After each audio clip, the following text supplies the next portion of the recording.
Bum, ba-dum, bum, bum, ba-dum. Hey everyone, welcome to You'll Probably Agree. Today we have from Movies and Shakers on the power couple, the two power duo who do the movies together, Al and Linda Lerneron, and of course the blonde in the front row of every movies, as you know, the blonde in front, Katie Glidewell, here to talk about Indiana Jones and the Dial of Destiny, or really the Dial of Depression, if you ask me. But I don't know. Going around the room first, would someone like to give a synopsis of what this movie's about? Learners, would you like Yeah, to? like every other Indiana Jones movie. Yeah, I say you've seen this plot before. I mean, this we call it Indy's greatest hits. It's referencing the history of Indiana Jones. We've got Nazis, of course. There's always Nazis. We're relitigating World War II. It's sort of like the Nazis are asking for a recount. It's very current. it's sort of, yeah, they did everything except send fake electors. And we've got a MacGuffin. We've got the relic, the all-powerful relic from the past that the future of the world hinges on Indy saving the MacGuffin and finding and saving the MacGuffin. Anything else from you? No, you've got a lot of chases all over the place. Yeah. And the whip is back. The bullwhip is back, and the hat is back. Yeah. It seems like kind of like every other Indiana Jones film, except this time it's kind of, well, I'll say I think it's getting old, but we'll leave it up for the audience. Katie, what were your thoughts on the movie? So when I found out that James Mangold was directing, I mean, he's taken on a franchise film by doing Logan. So, I mean, it's a familiar character. It's not, it's, someone that we know and love and stuff. And with that, I thought, this would, having this, probably be, actually, I'm pretty sure it is, the last Indiana Jones. I had high faith that he would do a good job. I felt like he was trying to do his best at making an Indiana Jones movie without just doing his own interpretation of an Indiana Jones movie. Like, so many of the chase scenes or stuff that we've seen before.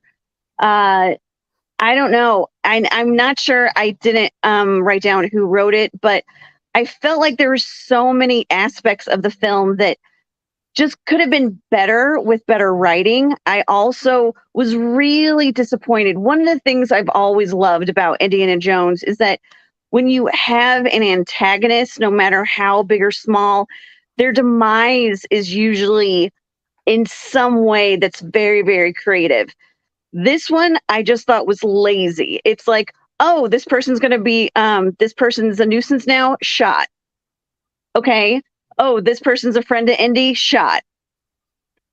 All right, is that how we're doing this with this movie? Like, no being killed by ants, no face melting. I mean, come on, guys, really? This is the last one, and this is how you're going to treat these characters? Like, I thought that was just weak. Like, really. And for as many people, I know this is Indiana Jones. You're trying not to say, like, well, we can't think about the other movies. And that's fine, because honestly, the Crystal Skull, was pretty much, they made sure not to think about the other movies with the Crystal Skull. This one, when you're bringing up so much of the nostalgia of the other films, more than any other one that I can think of, it's kind of hard not to compare it to all the other ones. And for me, I was disappointed. Love John Williams, love Harrison Ford. And that was, if we're going to get into spoilers, I thought the ending should have been honestly what, I know we're not going to talk about spoilers, but yeah, the ending was not. I just want to react to what you're saying as well, a little at a time, so we can get through. Yeah. Oh, yeah. What I was going to say is like a reunion. It's a reunion more than it is a new film. you're getting the same people back, some of the same people back, and some of the same action back. And a lot of the chases go way too long. And the film didn't need to be that long. No. And it's a reoccurring thing with movies now. Like we just saw a movie yesterday with Mission Impossible that was like 2 hours and 43 minutes. And I don't know if that movie needs to be that long at all. But we're getting this with every film. No film can ever just be 2 hours anymore unless it's an independent picture. If it's a sequel, it has to be big. It has to be bloated. And this one had a very basic plot that didn't really need to be as long as it was. It wasn't as interesting. The villain just seems like Mad Mikkelsen. He's going to be a Nazi now. He was Hannibal Lecter before. And what other villainous roles did he take on? Oh, yeah, he was the Bond villain in a Casino Royale. And now he's going to be a Nazi. So you have these elements that are just kind of mixed together, but they don't quite work so well. They kind of act like it's a big fan film of Indiana Jones, which is the biggest problem I had with it, which is it's taking all the elements from the other movies, but they're used more as callbacks and narrative devices. And that's what really kind of concerns me with the film. Right. Having said all that, let's say something positive. And something positive for me is Harrison Ford, even at 80, is still very watchable. He's still just a presence on camera that is just a delight to watch, even at 80 now. And I also think that he also showed a great deal of courage after the de-aging process to then get out of bed with his 80-year-old body kind of hanging out there, hanging out of bed. I thought was very courageous. I thought was pretty courageous of him as well. So we give him that. I think that he realizes that this is the end of the road. He was end of the road for this movie franchise, and that he was along for the fun of it. And he seemed to relish doing all these things one last time. Things that he shouldn't be able to do, like take a punch and jump off buildings and climb ladders and take a bullet and keep on going, all of that stuff. He just said, hey, let's have some fun with it. And he did. Well, and another positive thing is Phoebe Waller-Bridge. I mean, she held her own, and it was much more her movie than it was his in some ways. In a lot of scenes, she was very strong in this film. What do you think? She was, she very much was so. A sidekick who played more than just a sidekick. She wasn't like Short Round, or I actually just watched Temple of Doom for the first time last night, and she did more than Short Round and the one who ended up becoming Spielberg's wife did in those movies put together. And Kate Bradshaw. Yeah, yes, thank you. Yes, Kate Bradshaw, yeah. And I wonder if she'll carry carry it on into another film, maybe. I wouldn't mind seeing that, because unlike many of the other female protagonists in the film, she wasn't one that needed to be saved. She's, taking the lead in much of the film. And also, I love the fact that she was very in control of her sexual prowess without any reservations or making any excuses for us. I was like, you go, late 60s girl, like hell yes. And those guys that she was giving the wink to, it's like they deserved a wink. And I'm like, nice, you and we can get along. I like this. She was fearless. Absolutely fearless. And the nice part I give, by the way, the writers were the Butterworth brothers, James Kopech and Mangold were the writers. Okay. Give them some credit for having some of those sensibilities for their female character, to not fall into the trap of making her at some point a femme fatale that needed saving. This is a woman that didn't need to be saved. As a matter of fact, she had her own agenda, and she was going to turn the tables on everybody else. She was wanted to be the smartest one in the room, and fool everybody else and get her cash. She was in it for the cash. And I mean, she may be the only female character in an Indiana Jones movie that doesn't have a very prominent scream that you hear throughout the films, because I actually don't think she screamed at all, other than to like yell to someone to go get something. So yeah, I thought she was great. I was disappointed in the character that Boyd Holbrook played. I love his work. I loved him in Logan.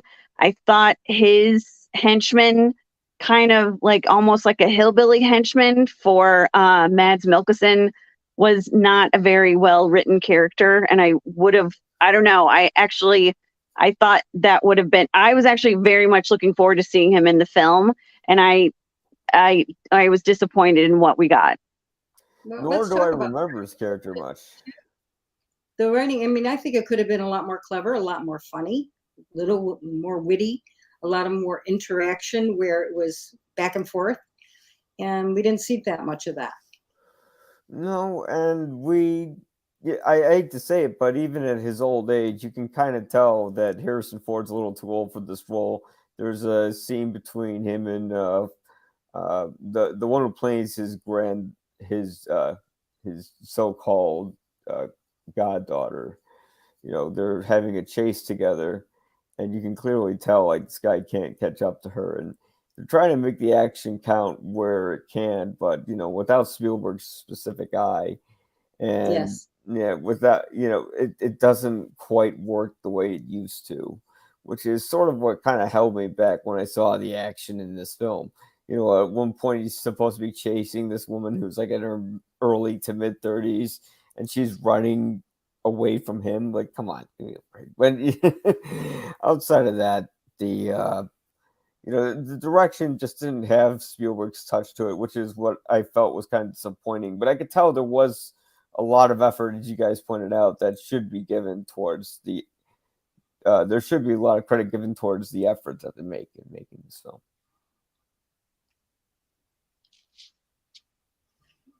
Well, I think you have to give some credit to Mangold and his cinematographer, Yeah. Mr. Papa Michael, I think his last name is, Right. for shooting and cutting and getting to make the action, you know, with Harrison Ford seem somewhat realistic, seem almost somewhat plausible rather than an 80.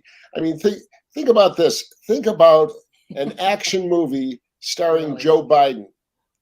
Yeah. Are they the same age? Are they almost the same age now? Yes. Yeah. Yeah. I mean, I think Ford's like a couple years younger, but that's why it's like, look, from the get-go, he's always like wanted the stunt people to do his work. He's not a Tom Cruise. He's like, I don't need to impress anybody. Let them do it. That's what they get paid for. I get paid to act. They get paid to do the stunts. Right. That's Although right. I Exactly did right. hear some articles, but I just read the blurbs where Harrison Ford told the stunt people to stay the fuck away from him or something like that. And that was during the horse sequence. But I don't know how true that is. Well, he knows how to ride a horse. Yeah. But And he knows how to pilot an airplane too. it was a little extreme. Yeah, well, he that knows how to sequence- find the airplane with limited success as well. So there you go. So I actually love the horse sequence. I thought that sequence was a blast to watch because, for the most part, you could tell it was Harrison Ford on that horse. Maybe sometimes they had to digitally imprint a stuntman's face on it, but it goes to such extremes where he's going through a crowd, and then he's going down to a subway, and then he's out chasing a train, and then he stops by an exit. The thing keeps going up and up and up, and that's what a good action sequence does, like the original films. And the times the movie doesn't work is when it's going to like these CGI heavy sequences, especially towards like the end of the film, where you could tell like everything on the screen isn't believable. And that's kind of the thing that hurt, I think, Kingdom of the Crystal Skull, which was you couldn't believe a lot of the action because a lot of it was digitally done. Where the old films, Right. you would have stuntmen fighting each other by real planes, and you'd use whatever techniques you could on set to create a thrilling sequence, and that physicality really came through. Where here, you don't feel that as much. But I don't know, what do you guys think of the action in it?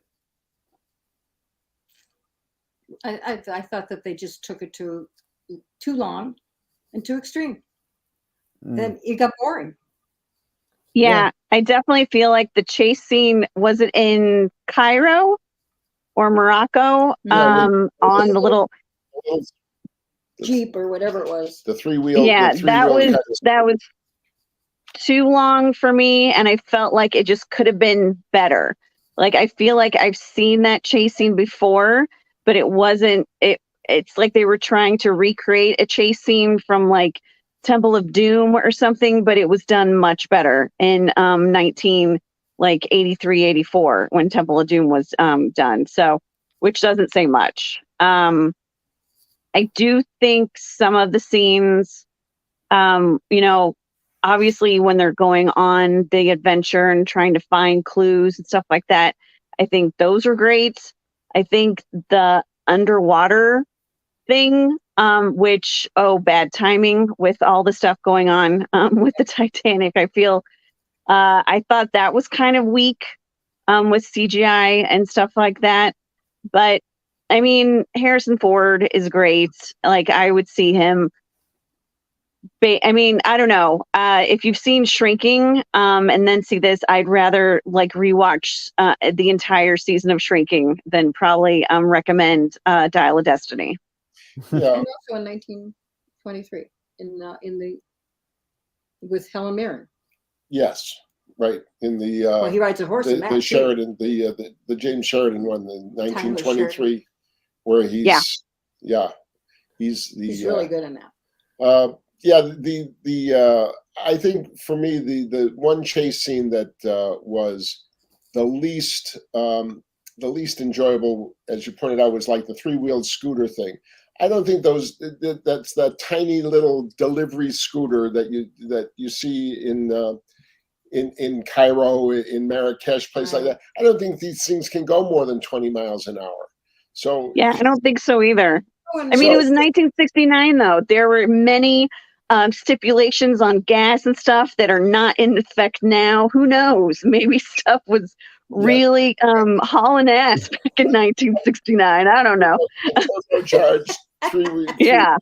All right. I'll buy that. But it looked like a but if you think of this movie as sort of Harrison Ford's victory lap for this character, for Indiana Jones, you can put this in the time capsule, and you look at it 20 years from now, you can see essentially the whole the whole panoply of the Indiana Jones franchise. Because again, as we say, it references the past characters with Toby Jones in there. References, he talks about, I drank the blood of Kalima. At one point he talks about his past adventures. There's the snakes and the bugs. Oh, I hate snakes. You've got all of that in there. So it's giving you all of that, all of these little Easter eggs to say, yeah, this is Indy, and it's time to tip the hat. Good job, well done, and wrap it up. And the other thing I haven't checked is it making money? Is the movie making money? Now that's I think what I'm wondering. Does it start tomorrow, though? It releases tomorrow? I believe it comes out in a couple of days, right? Yeah, I guess the question is, do you think people are going to go watch it? That I don't think so in a lot of ways. I don't think there's a huge fan base for Indiana Jones like there is for the Marvel films, so the DC stuff. As much as we'd like to talk about that we have franchise fatigue and superhero fatigue, they still make the most amount of money. And I think something like Indiana Jones, I don't see a bunch of kids seeing it. I can see the parents wanting to see it, but their kids, I just don't see that happening. I think it's the demographic. It will be interesting to see. That's one part of it. That demographic. And one thing, honestly, I don't know what else is coming out this weekend. So that is a major thing. That this is, I think, the biggest release coming out this weekend for a holiday weekend. So I mean, because Barbie, Oppenheimer, what is it? Mission Impossible. They don't come out until mid-July. So right now, Indiana Jones might be, I mean, I don't know. That's very interesting how they were able to wheel and deal that. But yeah, Dial of Destiny definitely dialed up the right date to have its premiere. So, you know, I could see it having the big weekend box office, but that's only because there's nothing else coming out. You know, anyone who loves Harrison Ford, they're going to go see it. But if they, I think, read reviews and stuff like that, some people may pass. Well, do you think Crystal Skull, which was the latest one before this, it was not well received? Do you think that that has something to do with it? I think there's definitely a bad taste in, you know, people who love Dr. Jones in their mouth regarding Crystal Skull. I rewatched that yesterday. And I mean, you know I'm going to get raked over the coals for this, but honestly, it was not bad, except for some major mistakes with Shia LaBeouf's character and like him swinging with the monkeys and stuff. And I'm like, who in the hell wrote this? This is ridiculous and stupid and so not. This has nothing to do with the indigenous. It's like it's just so bad. This is my complaints about CGI. That was disappointing. That's my complaints about CGI. It was lame. Even on a plane, it looks fake. I saw it on a plane. So, you know, in a strange way, you know what may help the box office for this movie this weekend actually is the air quality. If the smoke, if smoke hangs around and people can't go outside, they may decide to go to a movie. Maybe. You know, air-conditioned clean air over trying to take, you know, go to a park, and that actually may help. I'll be fascinated to see if box office numbers go up in the cities where the smoke is the worst. Did Indiana Jones? Well, I mean, Al, smoke to be bad. Yeah, and Al, I agree with you because honestly, after this, I'm actually recording a thing. It's like, hey, everybody, no one's gonna go outside. Here's like 5 movies to go and like save your lungs and you know help your brain and just watch some stuff on a big screen. You know, with some better air quality in the theater. So yeah, you're right. That actually could be. Maybe Indiana Jones needs to thank Canada for the box office this weekend. Really. I wonder if the holiday falling on on Tuesday has anything to do with it too. I mean, longer weekend. It's a longer weekend. Disney 5 days that they can rake in that money because no one's. I mean, no, I don't know. Is anyone working on Monday? I know I'm not. Now I'm not working on Tuesday, so yeah, there's plenty of time to do absolutely nothing. Now, is this air quality gonna stay bad for the rest of the days, or is this it? It's gotten better a little bit. It's going to dissipate. But it'll take a few days, you know. And the rain is going to help dissipate it. So we'll see. We're going to get some rain and sprinkles in the next couple of days. But you know, just know that there are 200 fires raging in Canada that are out of control, and so this smoke situation is not going to go away anytime soon. No. Oh, that's great. Just gotta hope that the wind goes that way. Yeah. You see, I wonder if the studios keep pushing it south. Let it go to Texas where it's 5 degrees. Smoke. The studios have enough problems. In terms of content. I mean, the Dial of Destiny itself. It was complicated. I'm sorry, you broke up a little bit there. we lost Katie. So the Dial of Destiny. She's talking about the Dial of Destiny. Oh. Yeah. You're coming back. All right. Okay, sorry. There you go. And there they go. Can you see me? Yeah, we see you. Okay. It's frozen. But keep talking. I'm frozen. There you are. There we go. You're unfrozen now. You're unfrozen. Sorry, my Wi-Fi sucks. Okay. That's okay.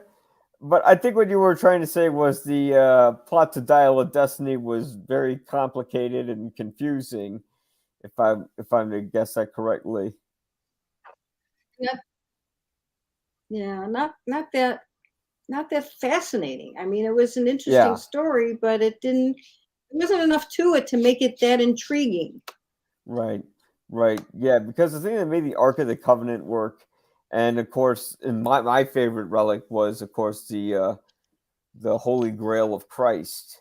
That's fascinating to see something like that when you have the old knight who's defending that Grail for so many years, and you see Indiana Jones put his life on the line for his father.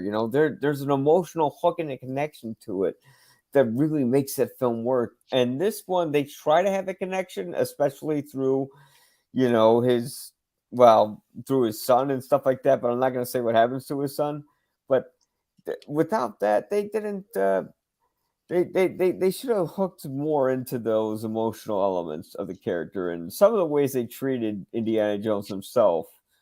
Seeing him from this well put together college professor who lives in this wonderful home to this guy living in a 1-bedroom apartment, banging down on the downstairs neighbor's door that they're making too much noise. It was sad to see that, and I don't know if that was necessary to take the character to such an extreme direction. Well, he had kind of given up on life after he lost the love of his life. Yeah, that was that was the underlying thing there, which also brings up that emotional connection that they were trying to establish in Act 3, with once again using the overblown, overworn, overused time travel plot line. mm-hmm. Let's go back in time again, and let's rewrite history again. And even though, and not to give anything away, even though it's sort of an interesting place where he ended up, for his time travel, it's still, come on, guys, there has to be another idea in someone's brain and in someone's pen other than time travel. Can we just give up on that, please, for a little while? Once they did Space Aliens, I was okay with the time travel, but I know what you mean because every single movie, every single television show has to either be multiverse or time travel, and multiverse really is another method of time travel because you can save anyone within any string of time. So, now we have nothing but time travel and everything. Right. Well, and I mean, Maybe thank goodness it wasn't a multiverse. Not to spoil anything, kids, but yeah, at least we've got one franchise film that doesn't have a multiverse in it. So thank you for that, James Mangold, because that sets it a little bit apart in 2023. But Al, as you were saying, with the time travel aspect, I just felt like that could have opened a door to something that would have resolved a lot of things, and instead it just didn't. And I don't want to say more because it'll get, but I don't know. I felt like that to me was the biggest disappointment, because it's like, okay, so I see what we're going to do. We're going to end, and no, you didn't. Oh, okay. So, and then the end. Yeah. Okay. Yeah. All right. And I am going to take my little thing and go. So yeah, to me, it's like, you guys set us up for this. Okay, it's going to be either this or and okay, all right. Well, you didn't do any of the, okay. It fell off. I don't know. I just wish, if Phoebe Waller-Bridges does do something with it, I wish that Harrison Ford would maybe come in for a cameo or something. That would be great. She takes his hat, something like that. I don't know, but I can't say that I did have expectations. Like, he's my first crush. Like, and one of the things that I always love about Indiana Jones, I'm a healthy, very sex forward female woman. Harrison Ford with that shirt off in every single one of these films is one of the highlights of my life. And seeing him at 80, like you said, good for you. You still got it, kid. Callista Flockhart, I'm loving you. That's great. Yeah, good for her. And I had different opinions of that. I thought he looked Oh good. yeah. He did not. He thought he was saggy. Oh. Well, there was a little bit of sag at the bottom, but for his age, it's not bad at all. Sag at the bottom. Yeah, he had kind of like a male fupa. You know? Oh, Okay. All right. See, so I want to say for everybody who's watching this podcast, that's the best ad for someone to go watch that movie now. To buy a ticket and watch the movie is to check out and see if Harrison Ford is saggy on the We bottom. might have to You know, yeah. Make sure to add that in the comments after you see it, everybody. That's it. you know, but We need reaction. I know, but that was, I don't know. I have to say though, what did everybody think of that whole de-aging they did of him during the opening of the film? Was that necessary? was it net? Well, sure. If you're going to be in 1944 or Yeah, 1945, in terms of plot, yeah. it's Or the they Yeah. last just days use of a war, younger and actor. you've got Harrison Ford on a train with a bunch of Nazis. He better not look like he's 80 years old in Yeah. 1945. And I thought, actually, I thought that the de-aging effect worked pretty good. You know, Yeah. it's gotten better over the years. The de-aging algorithm, whatever they're running through the computer to make the de-aging, did pretty good. See, I thought it I looked a agree. little And I thought it looked good on Mads Mikkelsen too, because I know everyone always focuses on Harrison Ford, but I mean, Mads had a little tuck and smooth on his face too. I mean, it's also, he's 57, and I feel like it was kind of weird him being, he's supposed to be like the same age as Harrison, who's like, in his 80s. So, but I thought the de-aging, honestly, it worked for me. I thought they did a good job. I did too. I didn't think they did it too extreme. Just remember, Master Race. Ooh, what? Oh gosh. Okay. You know, Yeah. those Aryans, that Aryan blood, you just They live forever. there you go. That's true. Yeah, that is. That's what they were going for. Yeah. That's what they were going for. I didn't.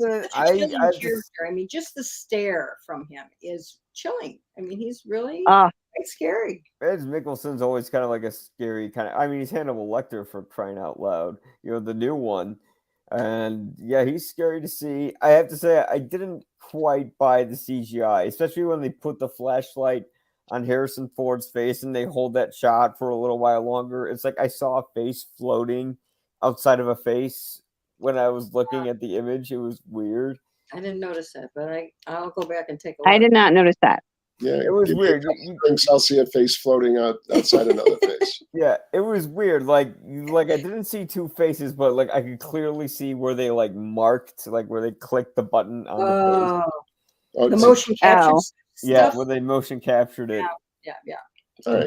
And I'm just going, ooh, that just looks bad. And when I saw it, Right. because it looked like a cartoon character to me. And I mean, it's definitely way better than like the de-aging that they used in Tron Legacy, where they made Jeff Bridges look like he was young, but he looked like a PlayStation 2 character model in it. Oh, it's good. So for me, the worst de-aging that I ever saw was Ben Kingsley when he was in a film playing, I think, Adolf Eichmann. And for some reason, when they were trying to do the de-aging, I felt like they were just like putting on just weight, like overly like rouged up his face and stuff. And I'm like, this is the worst de-aging I have ever seen. It's like, come on, just either get an actor that looks like him and younger, or just don't do this scene. Like, this just is horrible. So I'm making those compare, and that was just like less than 5 years ago. So, Yeah. I mean, they've definitely made improvements. There's another aspect of this film that harkens back to the legacy of Harrison Ford, and that's having the kid sidekick. Mhm. In this case, it was Phoebe Waller-Bridge's kid sidekick Right. that she had real affection for, and he played an important part of this. And forgive me for not knowing his name, but I thought the kid did a pretty admirable job. He did. Yeah, he was a cute kid. He wasn't You know, annoying at all. He didn't scream all his dialogue or anything like that. No. No, and Well, but and I liked he how played they that. also He filled made that. oh, sorry. I like how they made them partners rather than making her like a motherly figure towards him. Very much like with Short Round Right. and Indy. It's not like he was a fatherly figure; like they were partners, and I liked how they did that. Because I mean, again, we've talked about this. I thought she was great. Yeah, and it was a likable relationship. I mean, you liked the kid, you liked her, and you liked the way they treated each other. Mm-hmm. Yeah. Yeah. Yeah, and it definitely captured that kind of spirit from the old indie films, which is whoever tagged along with indie you were interested in following along with, and it captured that to an extent. I felt like, I mean, you kind of needed sidekicks. I mean, Indiana Jones can barely move now, but there's nothing that CGI and modern stunts can't cover up, to be honest. No matter how old your actor is. I mean, look at what they did with Michael Keaton in Batman. It's not like he was always in the cowl in every shot. And that movie had The Flash had some real bad CGI, if you want to talk about bad CGI. Yes, that's a whole other hour-long review for that. I think we all agree on that. But the audience has punished that movie roundly. So yes, they have. There you go. Yeah. But the kid aspect of it and the Phoebe Waller relationship with them plays into the whole notion that we're tying up loose ends with this movie, or maybe starting a new relationship with her and the kid. That yeah, it could be another Indiana Jones adventure, but I don't feel like they really have that in the cards. Probably not. I think we got to get past the point of looking at every movie as somehow an entree or an excuse to do another one. Mm-hmm. Why can't a piece of art exist on its own as a unique piece, a unit that exists in a place and time, and that's it? And then let's come up with something else. Let's get away from new characters. Sequel mania. Well, once I agree, because it's not like you have Mona Lisa the sequel or anything like that. So maybe we need to have I personally like one and dones. Like there's a number of films that did not need the sequel. We were fine where it ended. Exactly. Yeah, absolutely. I mean, that's why we're about to get Dune again. We're about to get doomed again. That's they have to continue that that story, and everything has to do with anticipation, for creating a anticipation for an audience to come back and buy another ticket. Well, what's going to happen with James Bond? We've got that maybe coming at us again too. And of course, we have the new Superman who was just announced too. Exactly. Yeah, and interesting choice for Lois Lane. Mm-hmm. Yeah, is. Rachel I actually thought that was a really good, because I never thought about it, but when they announced that she was Lois Lane, it's like, you know what? I'm seeing a bit of Margot Kidder in that. And I'm like, well done. Okay. Casting directors. Yeah. Sorry. That was horrible. I don't know why I said it's a whole other thing. Casting directors. Thank you for doing that. Well done. Yeah. I think they picked someone who will fit that role very well. Yeah, they did. And I don't know, how well do you think this film tied in with the rest of the legacy? Does it really have a good spot here? Was it necessary? Didn't we already close? Because in my opinion, the story could have been closed out after The Last Crusade, as it quite literally was meant to be the last film. Yeah. And it wasn't until George Lucas convinced Steven Spielberg to make an Indiana Jones film about space aliens, and Spielberg didn't want to do it, but and I'll be happy to provide the link to the video and later in the discussion. Spielberg didn't want to do it, but Lucas convinced him to otherwise. All right, so then having said that, you have King of the Crystal Skull. Was that necessary? And was this one necessary? And on top of all of that, as a movie in and of itself, how is the film? Well, to answer the first question, we just answered that question. Did we need any more of these after the first one? No, you didn't. Were some of them good? Yeah. Some of them were not so good. Yeah, that's the chance you take by doing sequel after sequel. Mm-hmm. So the answer to the question, no, we didn't need this movie. Do we need any movie? Yeah, I don't know. But we didn't need the movie. Having said that, was it an enjoyable 90 minutes? Yes, but the movie was more than 2 hours. That's kind of the problem with it. At that point, you wish they would dial up the length. Well, and I have a question. Do you think that Spielberg would have done a much different movie? I think he would have, if he had done this rather than Mango. What would have been different? What do you think would have been different? He probably wouldn't have laid into the Nazi stuff as much because he's already done Nazis. So why do it again? So he would do that. And of course, the way the film you would have had Yamish Kaminsky as his DP. So you would have gotten the cinematography to work on a much better level as this does. And it does a good job trying to mimic Indiana Jones and trying to mimic Spielberg, but it just doesn't have his eye. No, I think it would have been a tighter film, first of all. Tighter. Yeah. And it probably still would have been over 2 hours, but it would have had enough to go on. It would have had a more interesting thing to explore. And Katie, you touched on John Williams before, and of course, he also talk about Indy's greatest hits. There was more than a few instances where we got the theme, where we got the main theme in there, to remind us. Oh yeah. So, which is fun. Yeah. Play the greatest hits, do it. So that and there was stirring music, and it filled the bill, and John Williams does what he does best. So with or without Spielberg, the music would have been the same, probably. Yeah. I mean, there's certain things with Indiana Jones: the hat, the whip, the music. And when you have all three of those, it's like full body chills, my nostalgia narcotic that everyone, wants to see. And did they knock that out of the park with this? Yeah, I think they did. But I think you said it brilliantly, Al. It's like, this was an enjoyable 90-minute movie. Unfortunately, it was 2.5 hours. And so you've got an hour that really didn't need to happen.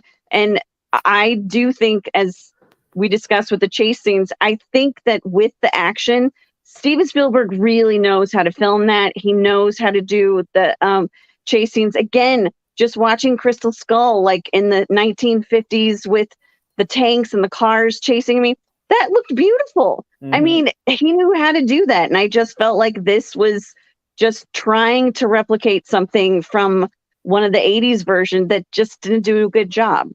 It didn't flow and it didn't make sense. Yeah. Yeah. It seemed like sort of a send-off to a character, and at the same time it tried to recorrect the casting of Shia LaBeouf, and at the end of the day it didn't quite mix together. It was a good attempt. We didn't talk about, there's two characters we haven't discussed though, which they are on the poster, they're on different things, so I don't think it's a spoiler. But John Rhys Davies, love seeing him. Mm-hmm. Again, throwback. But someone that I thought was underutilized was Antonio Banderas. I was going to say, why was he there? Why was he there? Then he was gone. Just like that. Unless, he's like, hey, I want to be in an Indiana Jones movie. It's like, Antonio Banderas, sure, you can be in it. Okay. Like, yeah, we'll have you do this. Like, really? You do? Okay. But he was using his Puss in Boots voice for this. That's what we thought. But I think when they talked to Antonio Banderas before they created the role, they checked his calendar. He says, yeah, he's available for 1 day of shooting on this date. So let's write a part that we can shoot in 1 day. Yeah. Okay, done. Get him on the boat, get him off the boat. That's it. Yeah. I didn't understand why he was there. I kept saying, why? Well, all of a sudden he was there and he was gone. What purpose? Other than Why? that he was a longtime friend of Indy's. Yeah. It was He a gave him great, the it was a guy like throwaway funny line, but yeah. Aside from that, he was just kind of there as his old friend. But Indy has a lot of friends that we don't know about all the time. He has, here's somebody else who's his friend, but could have used him a little better. There is another something else that always pops up in Indiana Jones movies, which is some sort of creepy crawly thing that gives everyone those like for a good 30 seconds, if not more. While I did have some issues with a number of the film, that was a good sequence.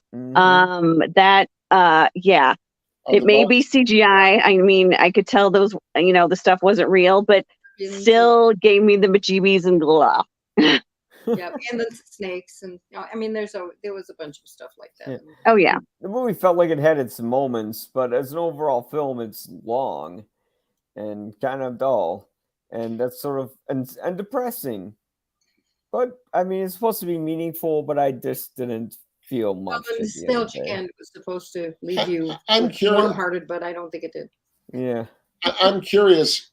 What movie in the last, we could say since COVID, what big tentpole movie in this time period has not been too long, overly long?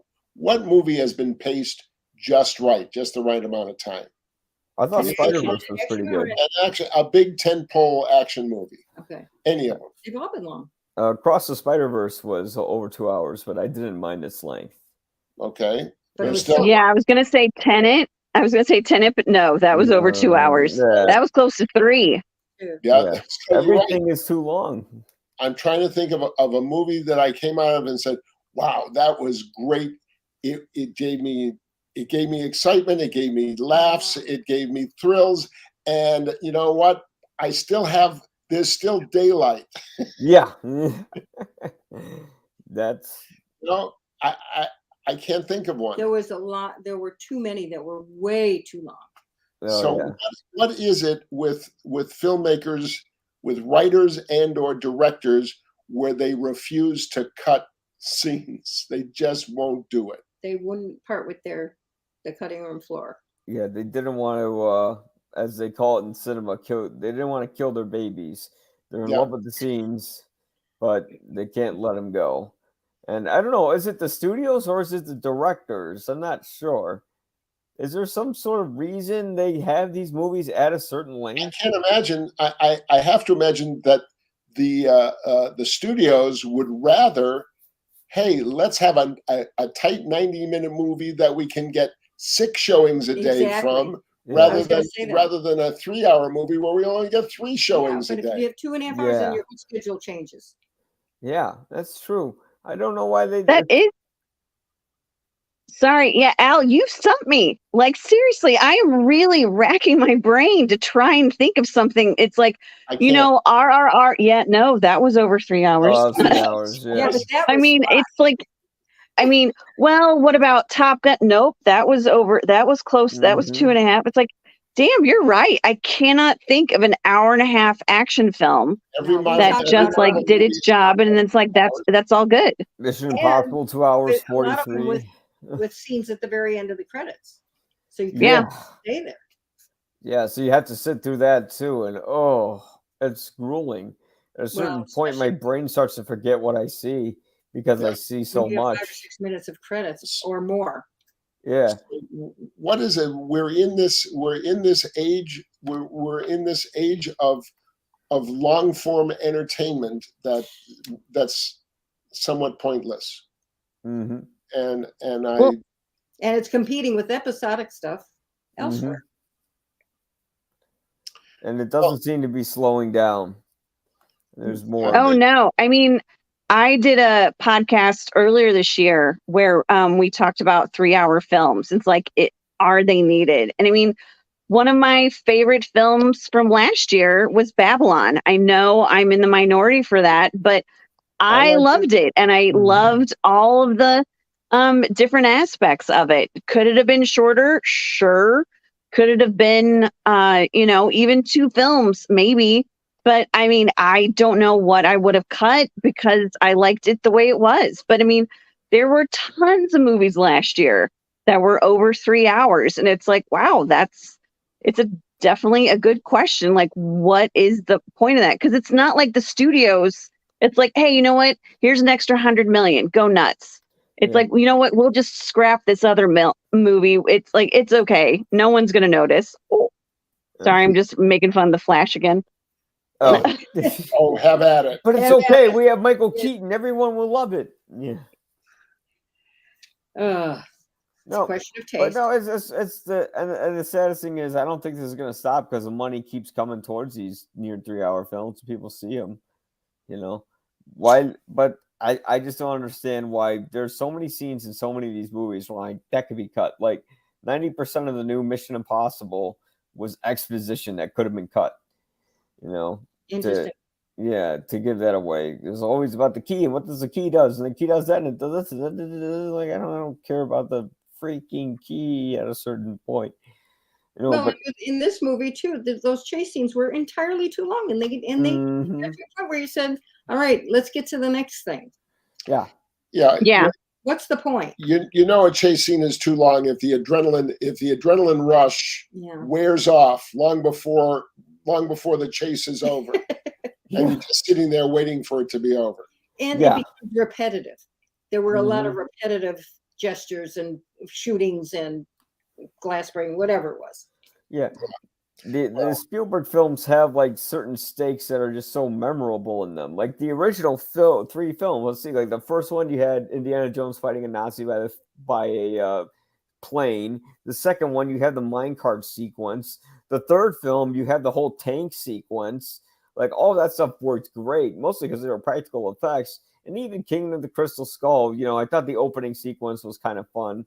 And heck, I'll even say even the fridge sequence is like, although it's ridiculous and preposterous visually, it's a fun sight to see. Yeah. But this one, I'm like, you had the horse sequence, but that one wasn't that great. It was just okay. But again, not everyone could be Steven Spielberg, and it's a hard shoot. You have a plane sequence in this one too. That's interesting, but it's a little outrageous. Yeah.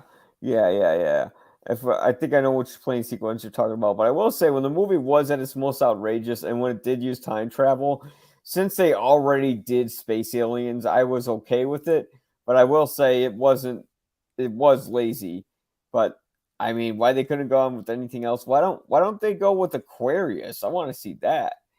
That would be incredible. The underwater city. Give me that movie. Yeah, Atlantis, I should say. I keep calling it Aquarius. It's Atlantis. Yeah, well, and they do. Pixar does great animation of water. With if you just watched Elementals, that their water animation is terrific. But going back to that, the plane sequence in Indiana Jones, I was just fascinated with how great there's some anti-aircraft technology that's used in an era that it shouldn't be used in, but was very effective, taking down a plane. Not going to give you any more. No, how they took down a plane with what they used in the time frame that they used it is just a little bit beyond. Even for a movie where you suspend your disbelief, you're not going to believe that one. Yeah, and there's a lot of that in the Indiana Jones franchise. King of the Crystal Skull, of course, is the clearest example. I always thought when I was a kid, the ripping out the guy's heart while he was still alive was going a little far with Temple of Doom. Oh, no. That's love it. Pretty normal. Oh. Yeah, I mean, that happens all the time. If you say the right words. I was going to take my hat out, too. Yeah, if you break out the bullwhip, the show's over. All right, Katie, if they do a sequel, we're going to wear Sorry, I mean, I actually have a bullwhip when I was Catwoman many years ago, but it's in my closet somewhere. Good for you. Well, if they do a sequel, an Indiana Jones sequel, you and I will wear the hats. There you go. Let's do it. So, we're getting around around 54 minutes here. What are our closing Al thoughts? has a hat too. He has an Indiana Jones hat. Oh, It's called really? a fedora. A fedora. Yes. So, A fedora, yes. Mike, you've Fedora. lost control, so we'll give it back to you. That's okay. I'm used to it. You have to get your- So, what closing thoughts does everyone have on Indiana Jones and the Dial of Destiny? Is it a recommendation if you were to go see it in theater or not? a nostalgic one, I- maybe. Go ahead. Sorry, I wish I could turn back time and fix a lot of the stuff that happened in the film because Ah. I thought it was bad. And it made me sad. But yeah, as Linda said, it's the nostalgia factor of it. Like you're gonna be thrown back to the 80s and 89, with all the probably the Indiana Jones that you loved. So I mean, go for that and see Harrison Ford in his last hurrah. That's right. Yeah. That's the point. You'll be able to say that you saw in a theater Harrison Ford in the last time he played Indiana Jones, and that will be worth It's something worth it. for people who are cinephiles, for people who love movie and movie history. This will go down in that respect in the movie history. So see it for that. Yeah. I thought the movie was mediocre, but to see Harrison Ford finally take the hat off and say farewell to the character again, I guess this is his third time saying goodbye to the character. Unless they had plans to make this like during Kingdom of the Crystal Skull, this time we know it is the last time because he can't keep doing this any longer. Like we said that the last time, but this time he really can't. So if you want to see it for that reason, see it for that. You see it for that. See it on the big screen. See the farewell of Indiana Jones. But otherwise, I mean, for me, I would just wait for it to be on streaming, and I can just see it on my television where he says goodbye. Especially with some of the spotty CGI, I could appreciate it the same way on my small screen than the big screen. Yeah, you're one of those guys who's going to like hit the pause button and say, "See, look at that frame, look at that frame there. Oh yeah, that's not the right." That bugs me. I That see. stuff bugs me. I see the book captured things. The little dots. watch the damn movie and don't take a microscope to it. Let it wash over you. Don't inspect everything under a microscope. Well, I'm not inspecting it by I'm not inspecting it by a microscope as much as I'm just kind of getting bored with the same plot again. Well, that's different. That's different. Yeah, and Yeah. the whole thing about the Nazis gonna, rewrite the history of World War II, and because he has the dial of Archimedes by his side, Yeah, sure, why yeah. not? I'll join you, Indy. I think Indy, I think Last Crusade was a perfect send off, but we didn't get that, and we get more of these, and it's fun for 2 hours, but not more than 2 hours. I agree. Yeah. All right. All right. Anyways, having said that, You'd stay there 30 minutes longer than I would. I probably would have been asleep. I don't know. I would have my fedora over my eyes. Well, we come from broadcast, and it says, "Get in, get it, and get out." Yeah. Exactly. Exactly. So, guys, I'd like to thank everyone. If you want to check out Al and Linda Lerner, you can check out their works at moviesandshakers.com.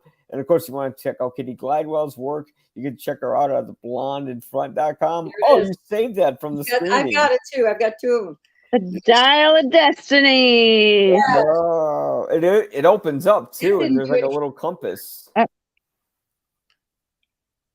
It's Yeah. a compass. It's not a Dial of Destiny. It's a compass. Yeah. Yeah, Spins But still around, does fun. everything. Nice little thing. it is. It's a nice little.